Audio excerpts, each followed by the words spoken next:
उनके आने पर जो शेर का मुंह था वो बंद कर दिया गया था। लेकिन जब से 2014 से मोदी जी आए हैं तो सबको पता है कि शेर किस तरह से दहाड़ता है। जो विपक्षी सरकार है वो हर चीज़ में, चाहे वो सेंट्रल विस्टा बनाए, हम चाहे कोई सड़क का निर्माण करें, चाहे कोई भवन बनाए, उसमें विपक्षियों को क्वेश्चन होता ही होता है। क्योंकि हम कोई अच्छा काम करने चलते हैं तो विपक्षी सोचते हैं कि हम कमी कैसे निकालें किसी चीज़ में।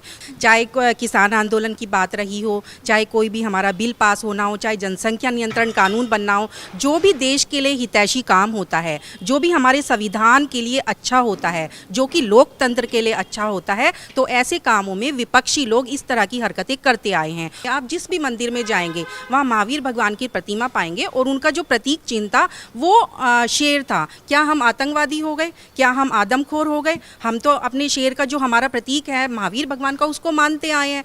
सत्यमेव जयते था, है और रहेगा। नमस्कार, मैं हूं काजल सिंह और आप देख रहे हैं खबर इंडिया। जिस तरह से अशोक स्तंभ को लेकर कोहराम मचा हुआ है, या यूं कहें कि हर तरफ जो है अशोक स्तंभ को लेकर हो हल्ला मचा हुआ है कि इस तरह से मोदी जी ने जब अनावरण किया उसके बाद ही लोगों ने देखते ही यही कहा कि ये तो जो है आदमखोर की तरह लग रहा है और डरावना लग रहा है। इस पर खास बातचीत करने के लिए हमारे साथ सारिका जैन जी मौजूद हैं, जो कि बीजेपी की प्रवक्ता भी हैं। हम उनसे बात करेंगे। मैम, बहुत बहुत स्वागत है आपका। जिस तरह से मोदी जी ने अनावरण किया और उसके बाद तमाम बातें निकल कर आ रही हैं कि आदमखोर लग रहा है, डरावना लग रहा है, तो इसको आप कैसे देखती हैं?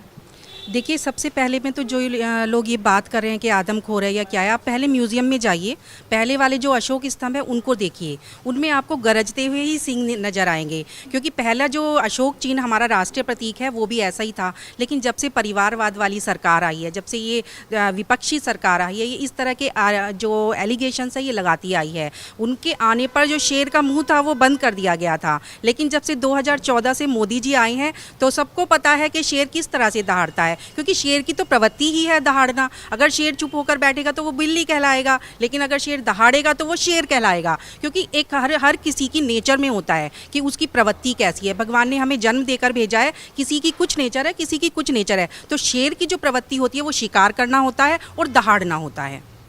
लेकिन देखिए, कुछ लोगों का कहना ये भी है कि वो आदमखोर लग रहा है और मोदी जी ने जो है पूरी तरीके से होलिया ही बदल दिया है अशोक स्तंभ का। देखिए, मुझे तो हंसी आती है कि एक अशोक स्तंभ लगाया गया और उसके लिए भी विपक्षियों ने किस तरह से हमला कर रहे हैं, मोदी जी को किस तरह से बोल रहे हैं। मैं तो कहना चाहूँगी कि जो विपक्षी सरकार है वो हर चीज़ में, चाहे वो सेंट्रल विस्टा बनाए, हम चाहे कोई सड़क का निर्माण करें, चाहे कोई भवन बनाए, उसमें विपक्षियों को क्वेश्चन होता ही होता है। क्योंकि हम कोई अच्छा काम करने चलते हैं तो विपक्षी सोचते हैं कि हम कमी कैसे निकालें किसी चीज़ में। तो जो हमारा ये अशोक स्तंभ है, इसमें जो 4 शेर बने हैं जो दहाड़ रहे हैं, तो मैं अपने देश को और दुनिया को बताना चाहती हूँ कि ये जो शेर हैं वो दहाड़ेंगे भी और वो स्तंभ की तरह खड़े भी रहेंगे। और अपने जो भारत का काम है, जो आगे विकास होना है, वो आगे विकास होता रहेगा दहाड़ने के साथ साथ। लेकिन देखिए, ये भी कहा जा रहा है कि अगर किसी ने अशोक स्तंभ को इस तरह से दिखाया है या फिर बनवाया है तो उस पर राष्ट्र विरोधी का जो है FIR दर्ज होना चाहिए। देखिए, मुझे नहीं समझ में आता कि हमारे जो विपक्षी दल है वो किस ओर देख रहे हैं। चाहे किसान आंदोलन की बात रही हो, चाहे कोई भी हमारा बिल पास होना हो, चाहे जनसंख्या नियंत्रण कानून बनना हो, जो भी देश के लिए हितैषी काम होता है, जो भी हमारे संविधान के लिए अच्छा होता है, जो कि लोकतंत्र के लिए अच्छा होता है, तो ऐसे कामों में विपक्षी लोग इस तरह की हरकतें करते आए हैं। और हमारे प्रधानमंत्री मोदी जी को पता है, हमारे अमित शाह जी जो गृह मंत्री हैं उनको पता है कि उन लोगों को किस तरह से टैकल करना है। तो ये देश की जो गतिविधियां हो रही हैं इस समय, वो ऐसे ही चलती रहेगी। क्योंकि देश सकारात्मकता की ओर जा रहा है, देश को विश्व गुरु बना जो आज बन रहा है। आप देखिए, मोदी जी जिधर भी जाते हैं, चाहे वो देश में रहें या विदेश में रहें, तो किस तरह से मोदी जी की जय जयकार होती है। पहले आपने देखा विपक्षी सरकारों में कभी ऐसे हमारे जो इंडिया है उसका ध्वज कहीं भी नहीं लहराया जाता था। आज जो यूक्रेन में हमारा जो इंडियन फ्लैग था उसकी वजह से बहुत लोग बच पाए हैं। आपने भी देखा किस तरह से युद्ध में से बचकर आए हैं लोग। तो ये आज मोदी जी के कारण ही हो रहा है कि हमारा जो देश का परचम है वो विश्व में लहरा रहा है। तो ऐसे ही आने वाले टाइम में मोदी जी इसी तरह हमारे देश का विकास करते रहेंगे। क्या मोदी जी पे देश विरोधी जो है देश विरोध का ये कह रहे हैं लोग कि देश विरोधी हैं, जो शेर को जो है अशोक स्तंभ का खुला हुआ मुंह दिखाएगा वो देश विरोधी है? देखिए, ये तो बेतुकी बातें हैं, इस तरह की बातें, बयानबाजी मुझे नहीं लगता कि शोभा देती हैं। एक जो अशोक चक्र है, ये पुराने ज़माने से आपने देखा होगा, राजाओं के ज़माने से चला आ रहा था और ये हमारा राष्ट्रीय प्रतीक है।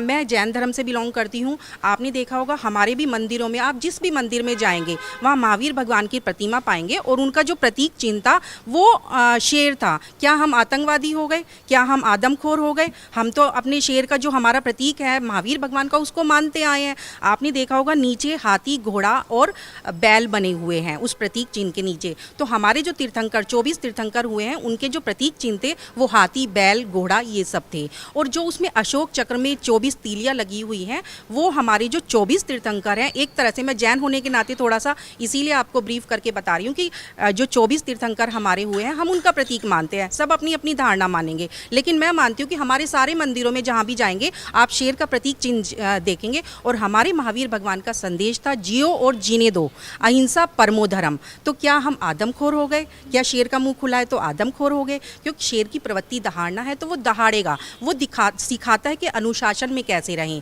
कि अगर किसी चीज़ से हमें निपटारा करना है तो हमें दहाड़ना भी पड़ेगा, और अगर हमें सही से चलना है तो हमें बैलेंस में भी चलना पड़ेगा। तो इसी तरह मोदी जी ने ये जो सेंट्रल विस्टा का जो प्रतीक चिन्ह लगाया है, मैं इससे बहुत खुश हूँ। क्योंकि जो हमारा संसद होती है, ये गरीब, शोषित, दबे कुचलों की आवाज़ वहीं से उठती है।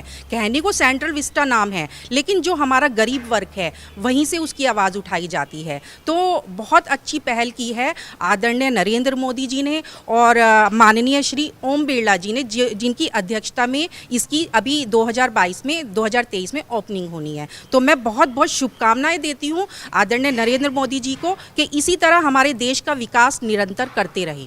देखिए, महुआ मोइत्रा का कहना ये है कि जब आपने उसका होलिया ही बदल दिया है तो अब एक काम करिए, आप उसका नाम जो है सत्यमेव जयते हटा करके बल्कि संघमेव जयते रख दीजिए।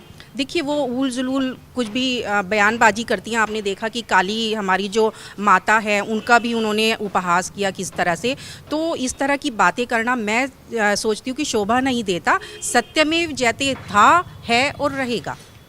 तो आखिर अब दिक्कत कहाँ पे आ रही है मैम? क्योंकि जिस तरह से लगातार विपक्ष हमलावर है केंद्र सरकार पर, तो आखिर दिक्कत किस चीज़ से है? दिक्कत कुछ नहीं है, दिक्कत तो निकालनी है उनको। हम पॉजिटिव, अभी अग्निवीर योजना आई, उनको उसमें भी दिक्कत थी, उन्होंने उस पर भी निकाली और आपने देखे कितने सारे फॉर्म भरे गए। तो कुछ वर्ग है जो इस तरह की सड़कों पर आकर गतिविधियां करते हैं, हर चीज़ में वो कुछ कमियां निकालते हैं, तो उनकी फितरत बन गई है।